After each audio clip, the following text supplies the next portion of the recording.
March. Unfortunately, we won't be able to take any calls this evening, but feel free to comment on our social media platforms, which is Facebook and YouTube. That is Kaieteur Radio Facebook page, the Lall Show Facebook page, Kaieteur News Facebook page, and of course you can also find us on YouTube at Kaieteur Radio and the Kaieteur Radio live stream. Those are two platforms you're streaming to you on, and of course on our website at kaieteurnewsonline.com/radio. You can drop your comments there. Of course, I will make note of them, and when I do get to have a conversation with the man of the moment, as we all call him, I will feel free to pass on those messages, and probably when I'm back here on you Wednesday, all goes well, I may be able to address some of the questions or give you the answers to what you're looking for. So without further ado, I'm going to bring to you a rebroadcast, and remember, we're not taking any calls this evening.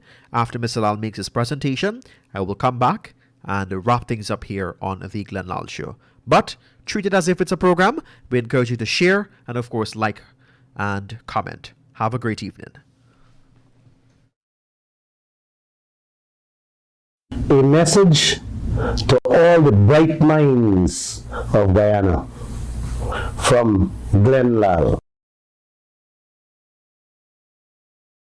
It's a pleasure once again to be with you, and I am happy that I can share the little that I know with you guys as to what is taking place in this beautiful country of ours. A man by the name of John Adams, the ex-president of the United States, once said, "Government is installed for the common good, for the protection, safety, prosperity, and happiness of the people, and not for the profit, honor, or private interests of any one man, family, or class of men." That's a beautiful quotation. It has a very deep meaning. Tonight, I want to focus many issues. I don't know if I would be able to cover them all, but I'll begin by telling you guys that an online news outfit has become the mouthpiece for our leaders in this government. The Vice President, Mr. Jagdeo, has been on that online chatter house called 24/7 last week and talked about how a financial feasibility study for the largest ever project in Guyana that Guyana will embark on, this gas to shore project, is a no-brainer. I dealt with that no-brainer on Monday night. If you didn't hear it, please go back and listen to it. Ashni Singh, Guyana's top financial guru, being on the same outfit to tell Guyana he eyeing the 267 million American dollars what we get from the oil last year to do massive transformation of Guyana. He said that on that same news outfit. Another financial guru, a man named Sesnarain Singh, the new boss of Guyana, being there on the same program but a different night to tell Guyana that sugar is selling half the price what it costs for produce. That is the respect these leaders have for all of you, for all of Guyana. When they wanted you guys vote, they were in your house, in your villages, in your region, all over the whole country, talking and begging y'all for those votes. Now, them talking to y'all from an online media outfit, 24/7, what some of y'all never heard of or don't even have access to. That's how them communicating with Guyana, all of us, from an online outfit. Them shame to face them own government media houses, much less the private ones like the Kaieteur News, the Stabrook News, and others. It's sad, very sad, what they're doing to this country. If this continues, I will let all of you know as time goes by.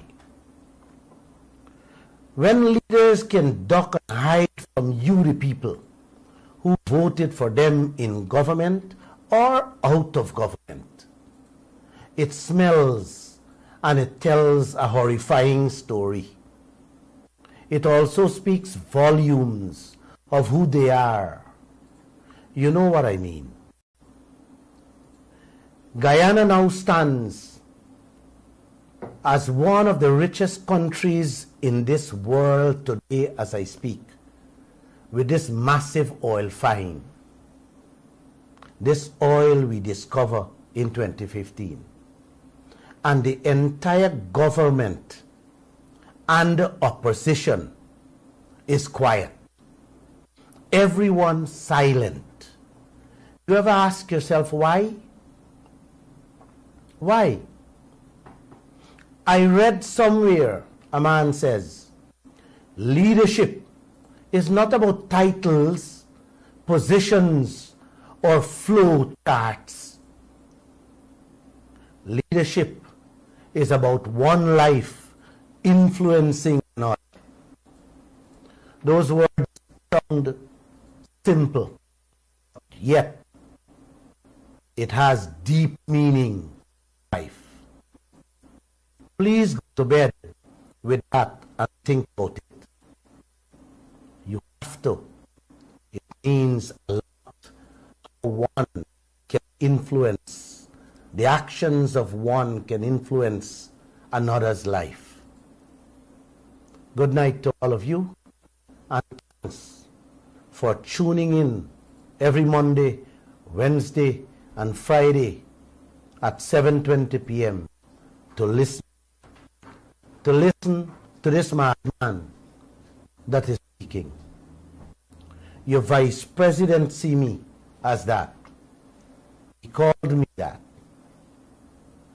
26 years, this madman sat at the helm of the Kaieteur News, which has came from nothing and reached the top, and still maintains itself as the largest paper in this country.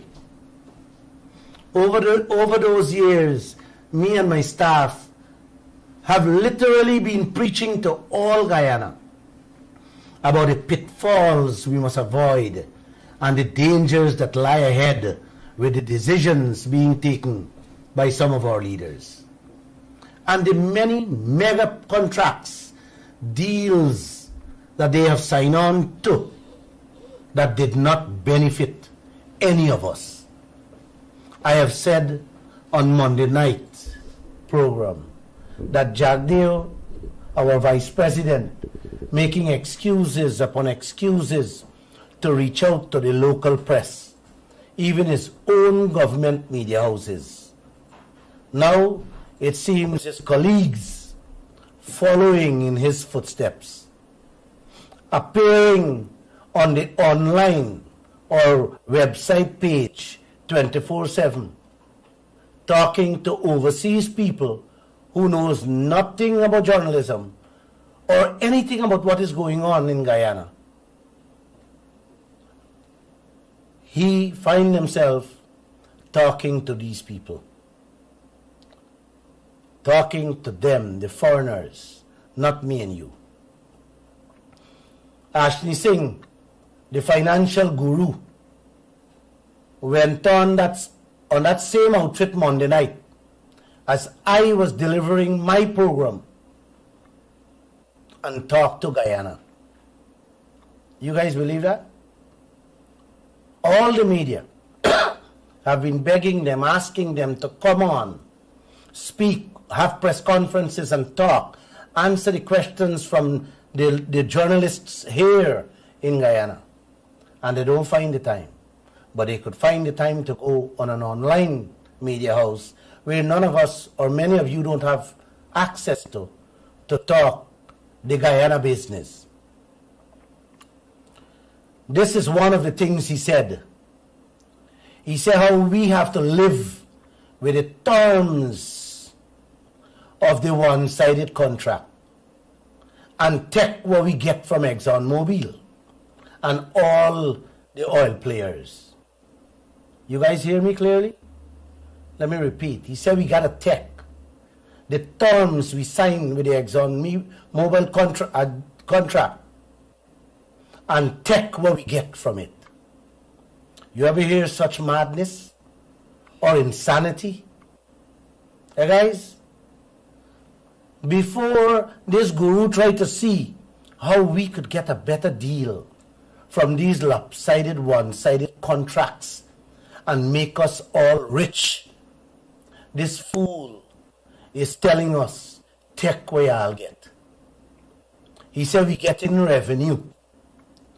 This guru does not care how much money we get in. The guru doesn't understand it's just a few pennies we get in. This guy cannot see how blindly all the oil people are robbing us in the oil sector. He cannot see that. He just happy with a few cents Exxon throwing at us.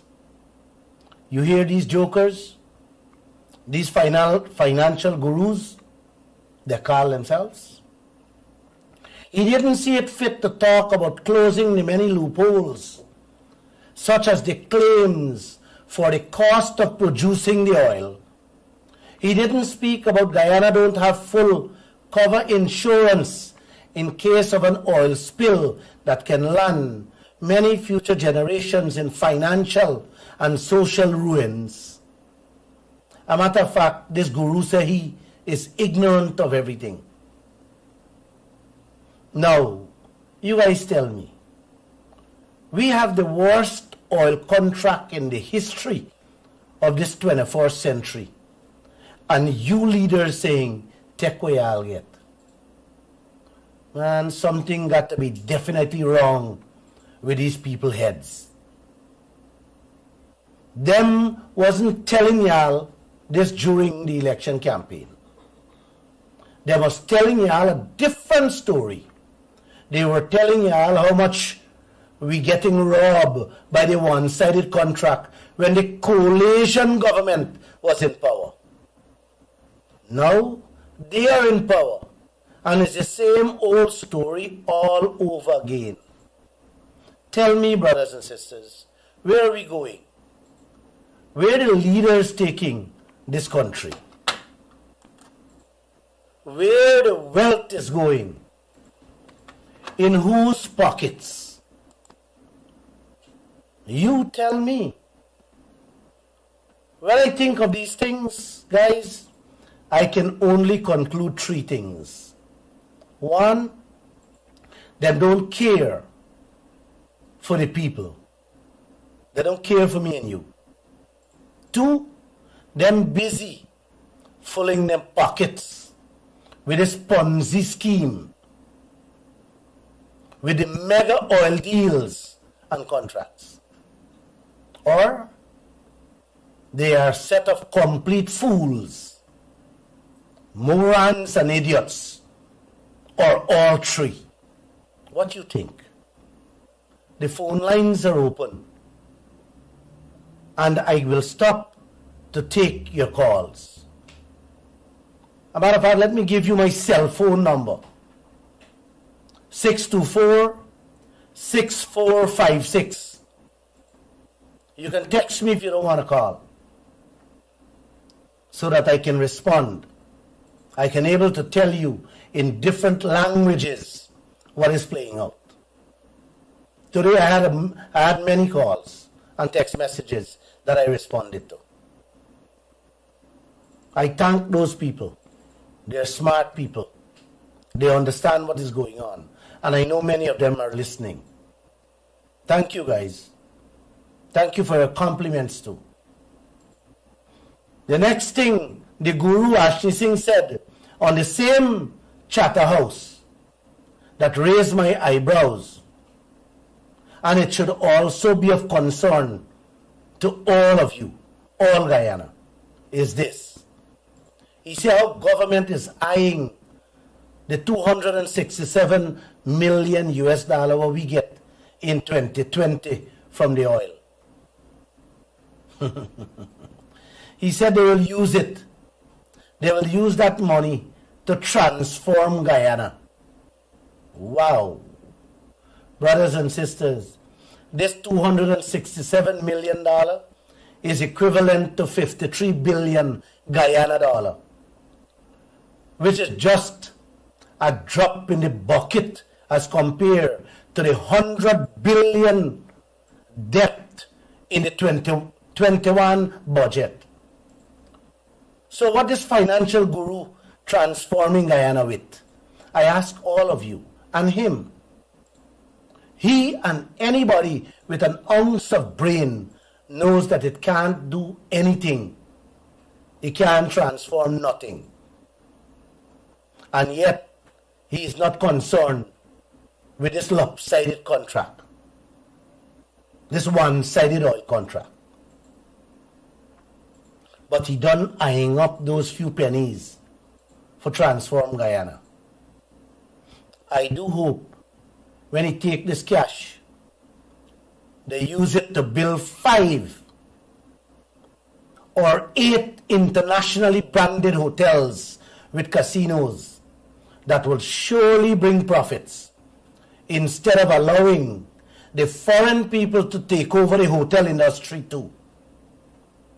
That more songs like transformation or transforming Guyana with those hotels. We wouldn't have to give the foreigners land, tax holidays and concessions to come here and put down hotels to make big profits from our country and walk away with it. Let's take over the hotel industry by ourselves. It's not a big deal. This is ABC for our people, for many of our people. I am ready to build them free. Don't pay me.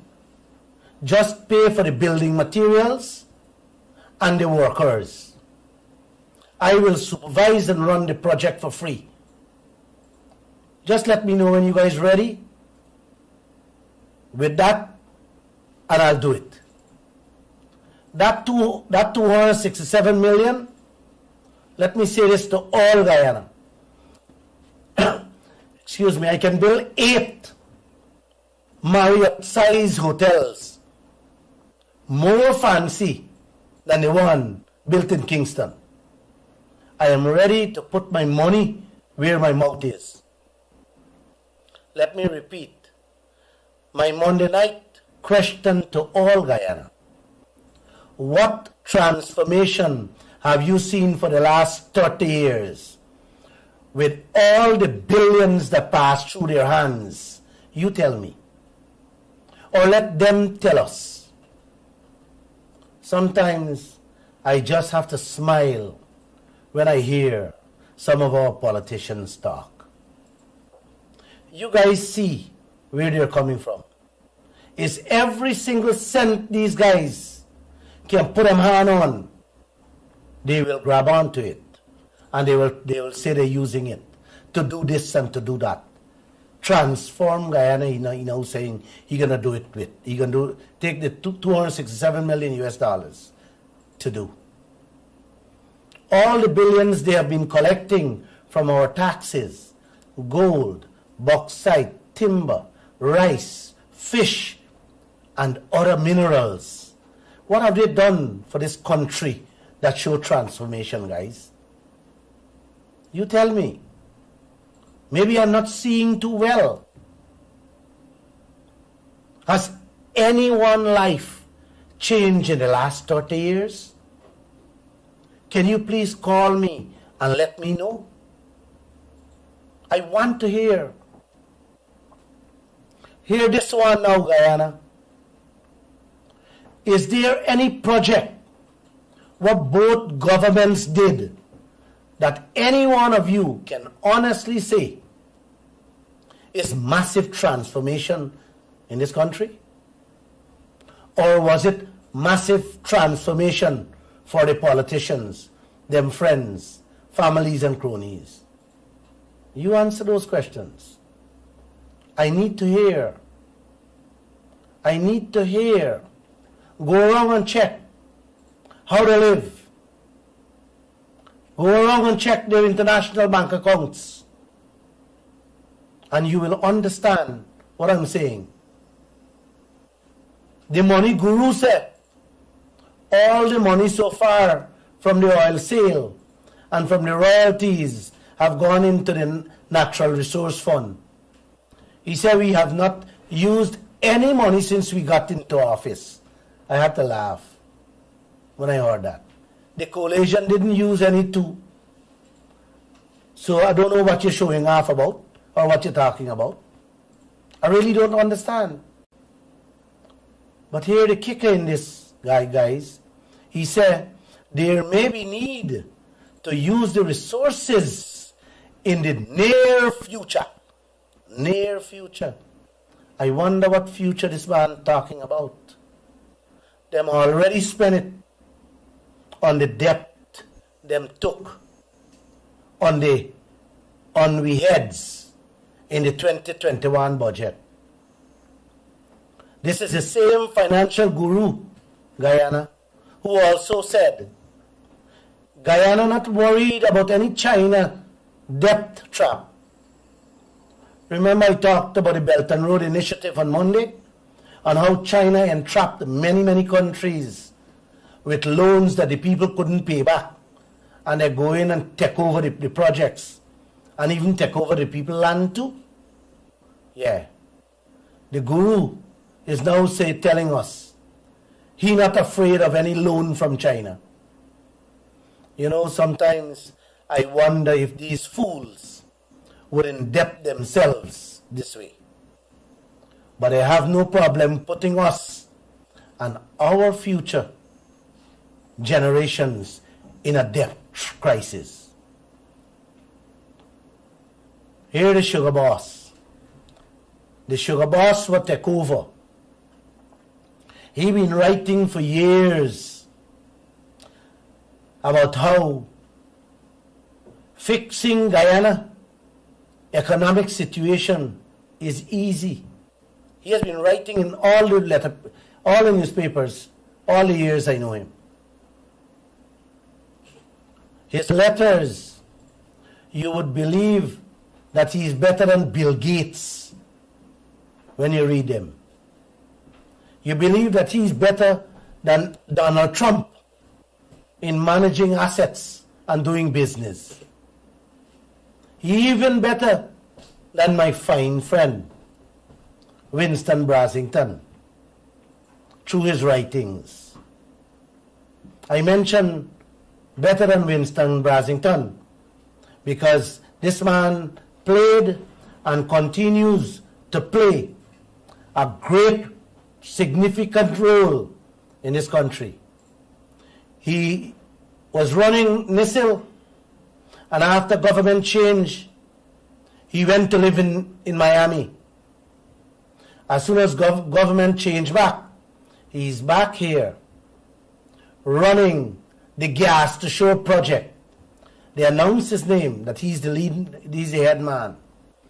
And for the longest while, he hasn't held a press conference, and he have not said publicly a single word about his Gas to Shore project.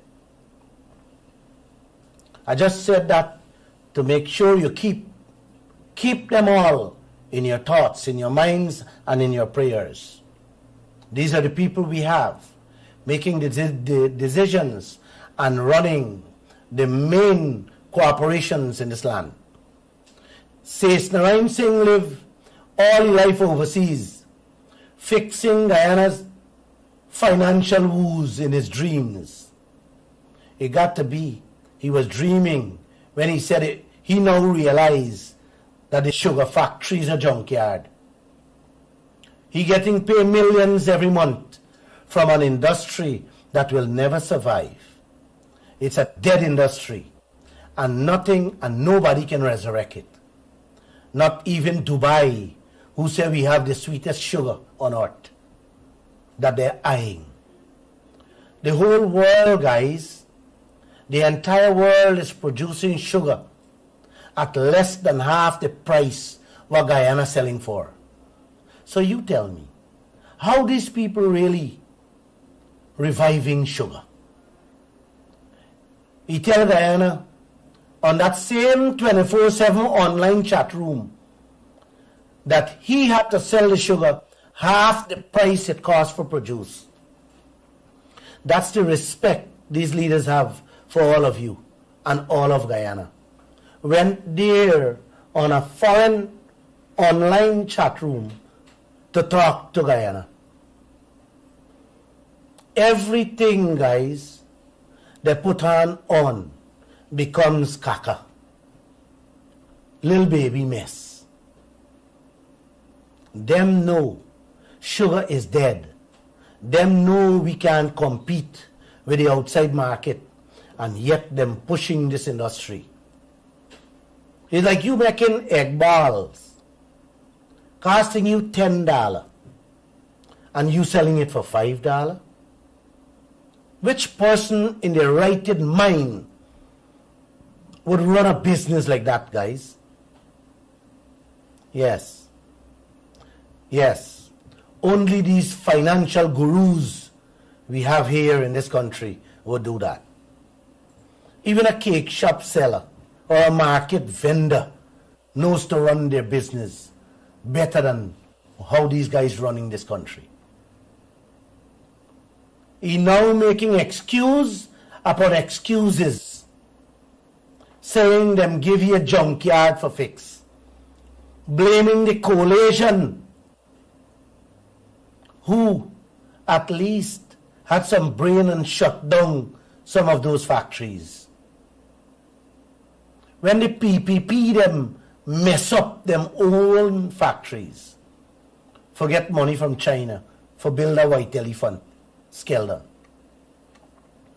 This is the same 200 million I talk about, loan from China, that is sitting on our backs, in which we can't even pay the interest.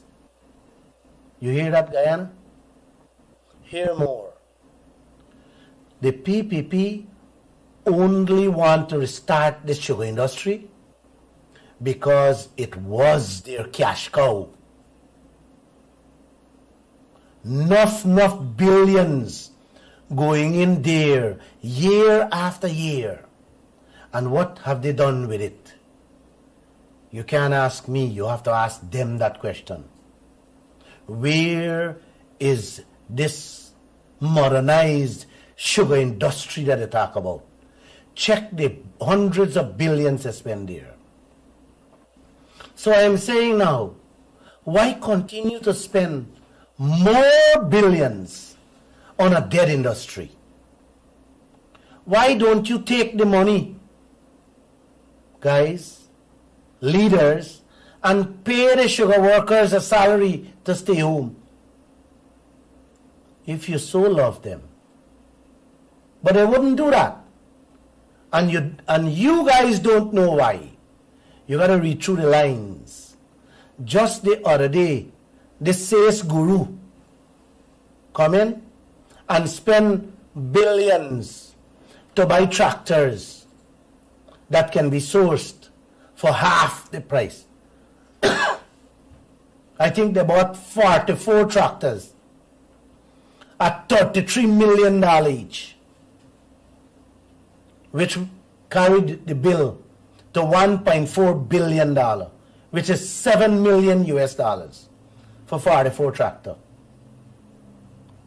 Guess how much is the salaries for the entire Gaisuku?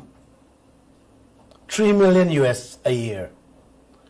So the 44 tractor, money that I spend, one might not even plow a quarter acre of the cane field, that can pay 2 years salary for all the workers. They buy tractors.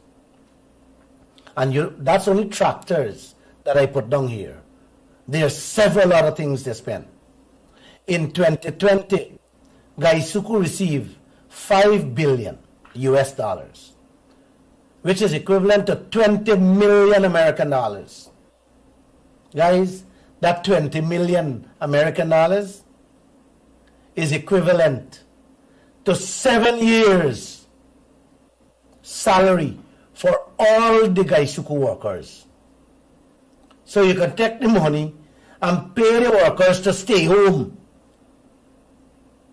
You don't have to open the sugar factory and lose more. You understand what I'm saying? Where is the money going?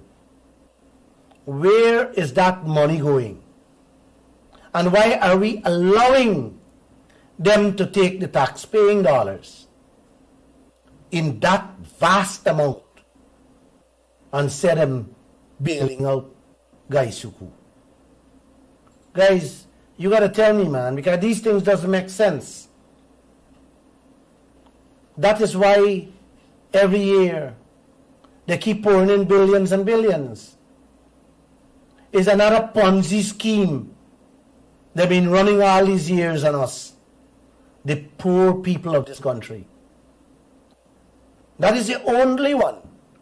That is only one of the many Ponzi schemes these leaders got running to fill them pockets.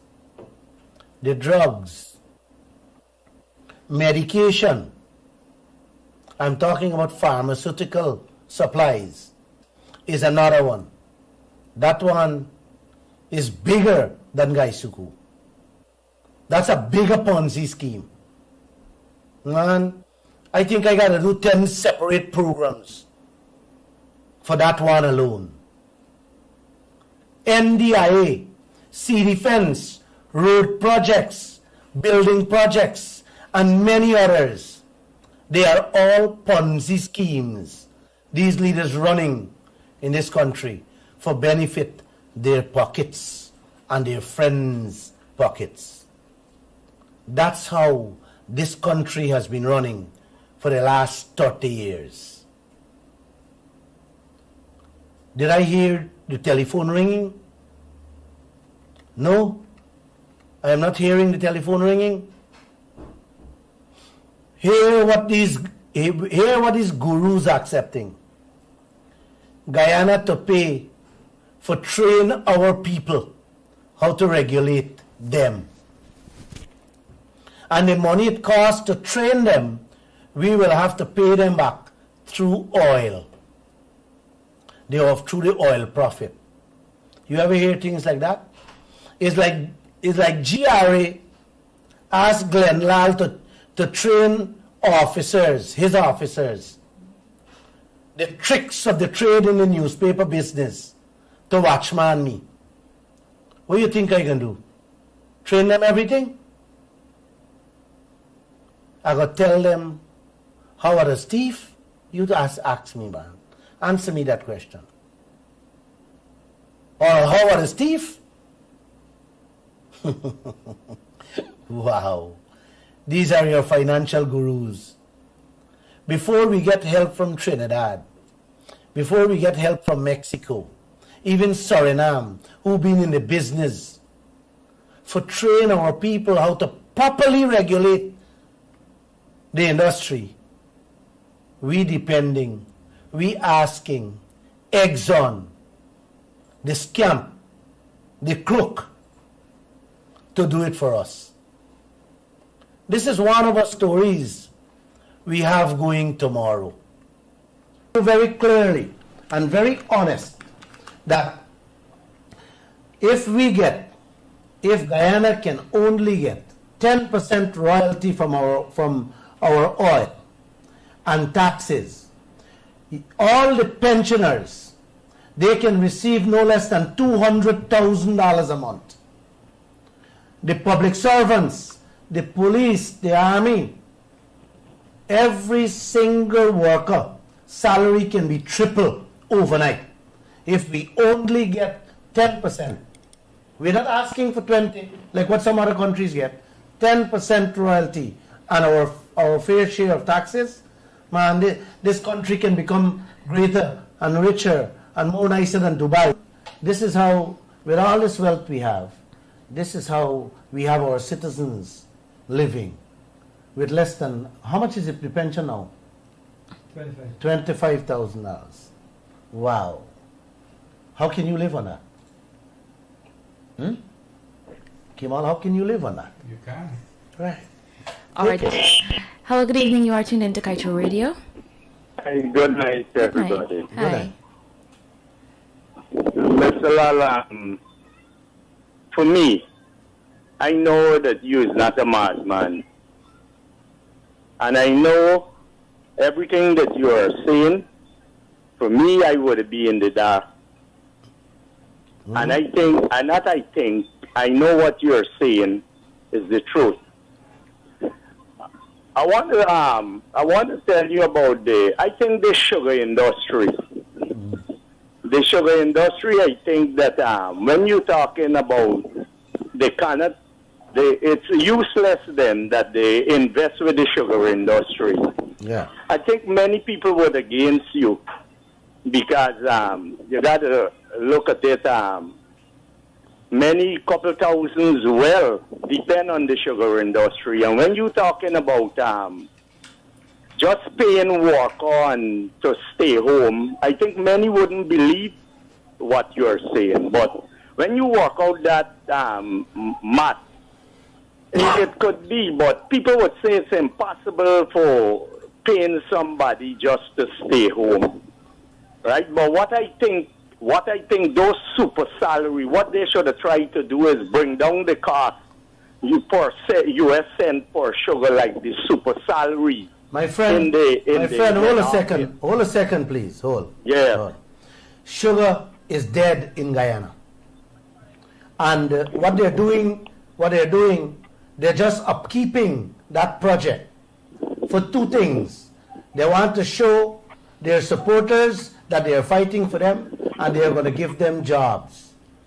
Okay, so it's a game politicians playing with them. The coalition went in there and shut down the factories because they realized they're losing money. I just said the money they're spending in 2020 alone, the 20 billion they spend in 2020 is 7 years salary for the people them. So why would you want to put the people them to work when you can take the same money and pay them the salary? That's how simple this thing is, bro. Yeah, I understand. It's like if I'm going to spend money to send you to work, and the work you're doing, I'm going to spend $10,000 a day, and you're working for $5,000, and you're bringing in nothing. Is it better give you the $5,000, man? Yes, listen, Guyana has been doing something similar over the years with the Linderners. We have been subsidizing the Linderners with generation, electricity. You understand? Because the people couldn't afford it. And just to sustain them and give them lights and stuff like that, we, the citizens, used to help them pay for their light bill. So it is possible. And governments all over the world does that. That's how a country is run. Not all of us were blessed or are living in societies in which we can fend and fight for ourselves. So the government has, when they collect their revenues, they have to spend it wisely for all of us to benefit. Yes. So the sugar industry is dead. Why? And it's not even something we should be talking about, man. Yes. And the other thing, you're talking about name a project for 30 years, from 30 years. For me,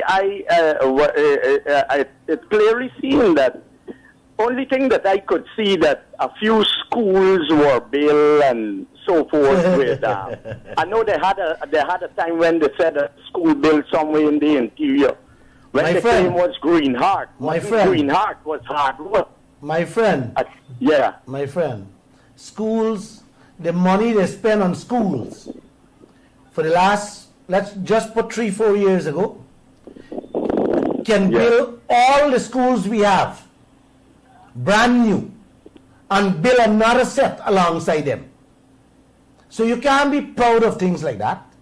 You can't be proud of a man, say he go to buy he fixing a car, a $2 million car for $4 million. How can you be proud of things like that? And that's what they have been doing. This is how both governments have been running this country. You don't want to hear the money that they're spending in the police force or in the army or in every ministry on repairing vehicles.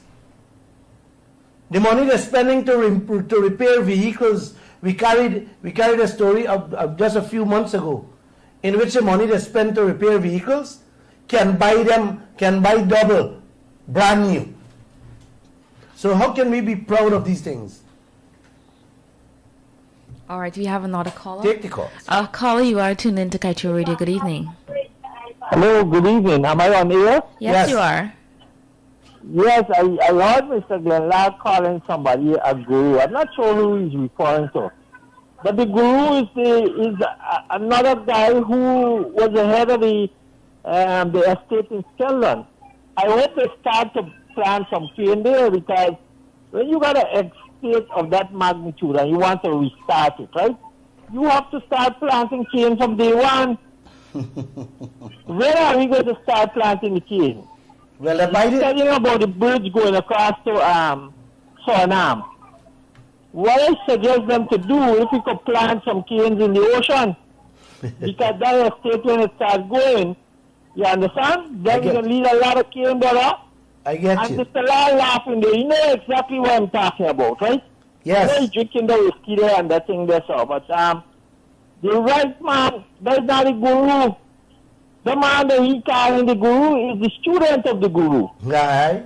Mr. Lall have to get his things right, and then saying that he wants to build 8 Marriott. What happened to his friend Marriott in Church Street when you bring all of money is circulating in this country? So when you bring 8 Marriott to get what they call it, casino, so where we getting this money from? We gonna start back the trade what the other day only one of them and gonna shoot their game. Right? What kind of trade you want to start back here? 8 Marriott Chacha? Where we get them money for supply the Marriott there? All right. In terms of, All right, let me answer you. Let me answer you. You didn't close off Corona yet. All right, let me answer Can't you. deal with that, Daddy. Let me answer you, One Chacha. at a time, because no sense we running in that 160 million what we spend on the feasibility study for the bridge. What happened to that money? Are we going to build another one now? With another feasibility out, Daddy? I hear you. I hear you. You catch me? I hear you. Can I speak now? Yeah, go ahead. All right. I was talking about the $267 million that we got from the 2020 oil. They say they want to take it to transform Guyana. It's in that sense I was saying, let's use that money to build international hotels.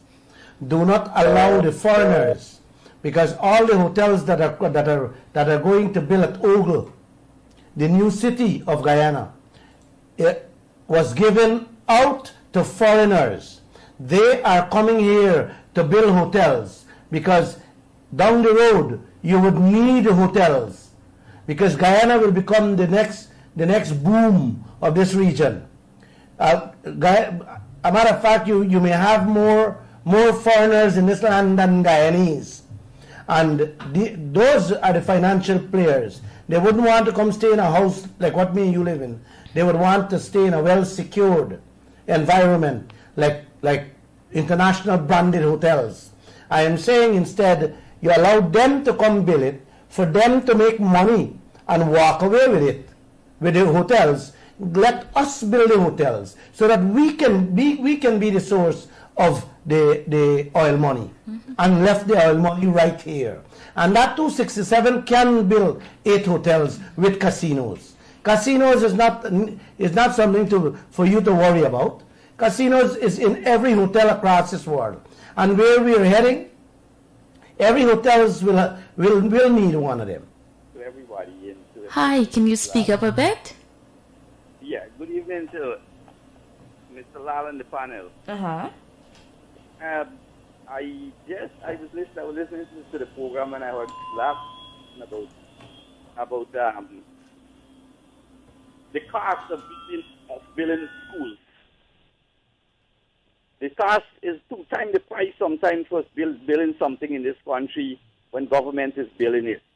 And they talk about transparency. That I don't understand if they believe that when they come at a project site, it means that they canning the people by letting people believe that is the meaning of transparent. I don't understand which transparent. When you say transparent, it means that you got to understand how much you're spending and what is the reason you're spending so much to build a school. When an ordinary man is building a property almost identical to a school, and it costs about 1/8, or let me say about quarter the price for what they're building the school for. I hear you, but listen to me. Yeah. They are transparent in these projects. They are telling you that this glass, they buy it for $10. They're telling you that. But you and I know that the cost is not $10. But they have other tricks in the game within the contract institution. What they do, they give these contracts out and they tell you plain that we throw it out and people bid on them. They're not telling you that they're selecting the players to build it, in which those players are charging double, sometimes triple on these projects. But they have an easy defense to say, hey, well, we throw it out there and these are the bids we got, and we took this and we had to go with it. That's their excuse. I have heard that excuse many times. So the transparent, they're there. They're bound to let us know. But you and I know these projects are costing 3 and 4 times. Years ago, I never forget the NIS building, the flat building in Berbice. They renovate that building and they said it cost $69 million. And they said $7 million was for the roof, just little couple things, sheet and the roof alone. And $7 million at the time could have given you a bigger building and a brand new building. We carried that story. I remember myself and Adam Harris at the time drove up till to Berbice to see that building. Yeah, that was scary. And 4 houses away, there was a brand new 2-story building. Was selling, the complete building and land was selling for $45 million. So we understand what's playing out. And it has moved on from one government to the other. Nothing is changing. So unless we come and expose these things, unless the nation understand what they're doing with our tax dollars, we will not bring about changes. Hence, I step on this radio to have this type of frank discussion, to include all, to educate and also educate myself, so that we all could stand up and speak out. That's the only way we can bring about changes. Mr. Lall, I must compliment you. I must compliment you on the work you're doing. You're doing a wonderful job. Thank you. You know? Yeah. I was listening to your program some time ago with this guy when he was making comments about you was selling snake oil.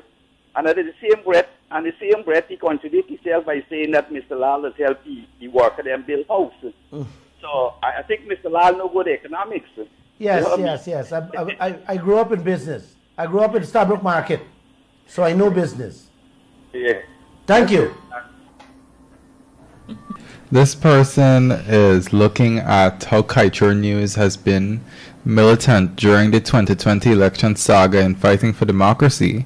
And they're asking you, how does Glenn reconcile his supporting role then in bringing about a change in regime as opposed to his current opposition to what the government is doing? How does Mr. Lall... I really don't understand.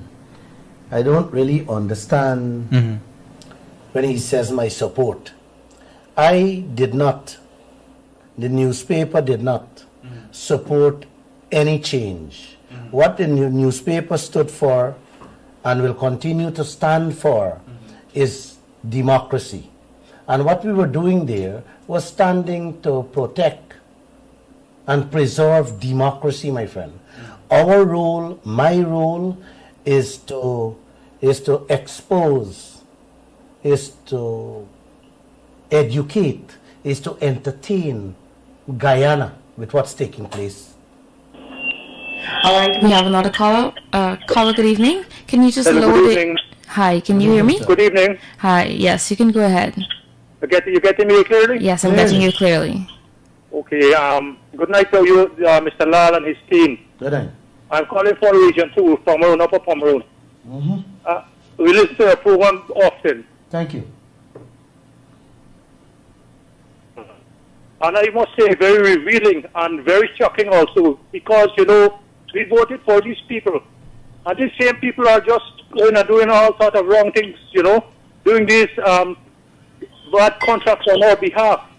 They are untrustworthy. They are very greedy, I must say. Yeah. Lately I read in the newspaper, Kaieteur, that the PPP government has reduced the information on the revenues and so forth on the oil project. Right. And what is your take on that? Kimal? Okay, I'll go first. Yes, Kimal, you answer that. Thank you, sir, for that question. That's a beautiful question. So we noticed when the former government put out the oil report, they had several pages of detailed information. And not to say I am giving the former government a gold star. The former government, they were not very transparent in the management of the oil sector. But in this single regard, we noticed that when the PPP put out its oil report, the fifth oil report, it was so little information. And it was extremely disappointing. They reduced. So we only got blank figures from them for the total number of oil produced and the total number of funds that we got from the sale of each 1 million lift, while the report that was prepared by the previous administration got us details like how much oil was left in the facility, how much was flared, was there any spill of oil, so we know exactly what is happening with our oil, so we can keep track of every single barrel to make sure that it has not been stolen by any oil company or any other company. And that is what the public needs to be able to do.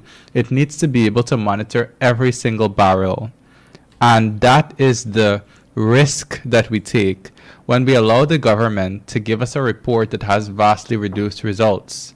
When we are not able to keep an eye on the numbers, we don't know what's happening with our oil and gas. Exactly. What Kimal said in a very simple nutshell, the government gave us a half report when they should have given us a full report of everything. So that's where we stand with that. You know something? Hello. Hello, good evening. Hi, good evening. Hi. I'm just going to give my view on the program. Yeah. Yeah, pertaining to the same sugar industry business. Well, in Barbados, when I live in Barbados, I'm from Guyana. And in Barbados, they shut down the cane program going on here. So now, not just Guyana, big Guyana, trying to still continue the sugar industry. And Barbados had to shut down they give it to like small businesses who own like small estates. Exactly. So those exactly, who's going over because- here. Yes, my And friend. they're Because trying to continue with it. yes, And it don't make no sense. that's right. Because sugar is a burden to the state. Sugar is a no-no. Sugar is a lose-lose business. Nobody in this region can resuscitate. Even Trinidad check shut down. Trinidad. Yeah, Trinidad closed off completely. Everything. Right. They sell their own to Guyana. They shares to Guyana. Because it don't make sense. All the Trinidad sugar plant are if you see them today, they're not junkyards. They have become filled with overgrown bushes. Thanks. Any question? No, I just like the Yes, government thank to do a little better pertaining to this oil thing too, where they should give an update every month on this oil. Yes, they are giving reports, but they are not giving the full report. And we have asked Right. them. A matter of fact, they made a correction after we would have carried that story, in which they say, well, the media have the right to ask them what they want to know. No, they should come out and give it. They should have, No right, leadership. exactly. Willingly. Because we carried the story, they said, no man, you guys can send us an email and request what you need to know. We shouldn't be doing that, you know. Then the president run the country. That's right. The president and the ministers, them who have to give it out. That's right. That's right. Why do you want to hide it? Throw it out, man. Let us see what's happening. All right? Yeah. Thank you, guy. All right, then. Good. All right, thanks.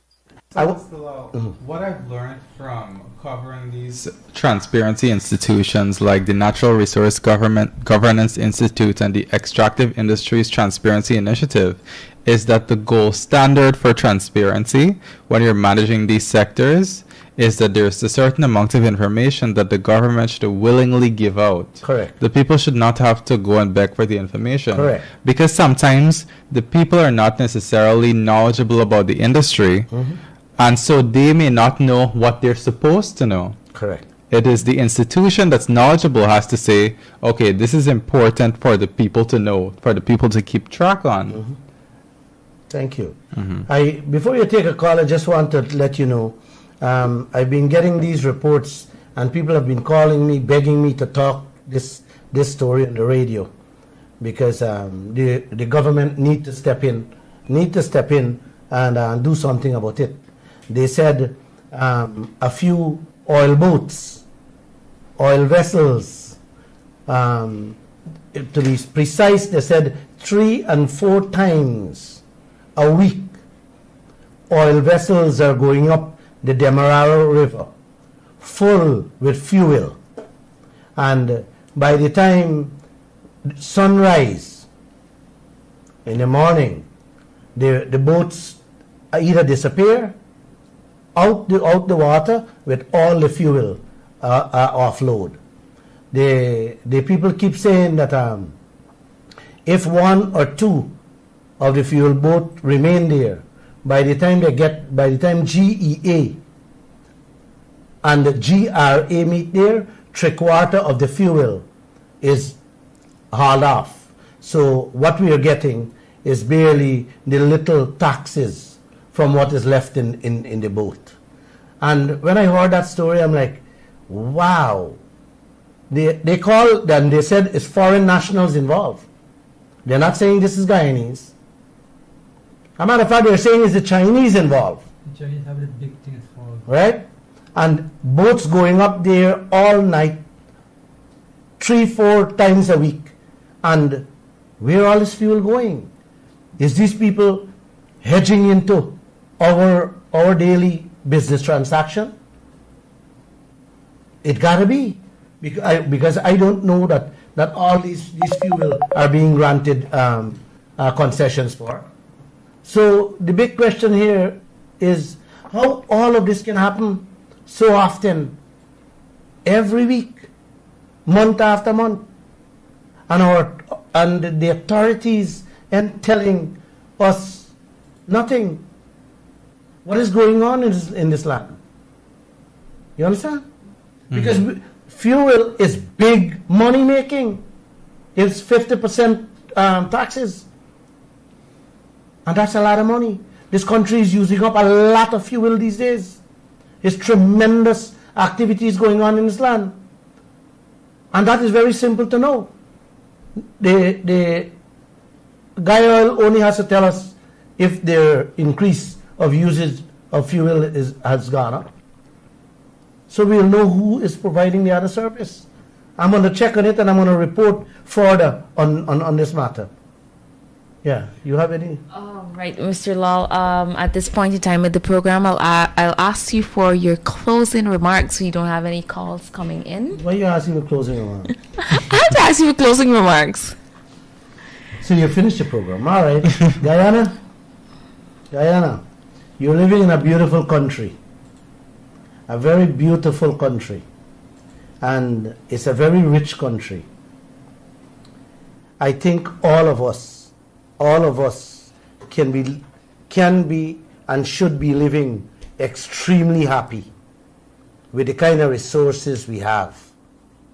So please stay tuned every Monday, Wednesday, and Friday and get yourselves au fait, because at the end of the day, if you don't know what you own, you would not know what is there for you that can give you that beautiful life you so deserve. Man, we should be living like the Kuwaitis. We should be living like kings and queens, all of us. So, have a good night, and may God bless you guys all.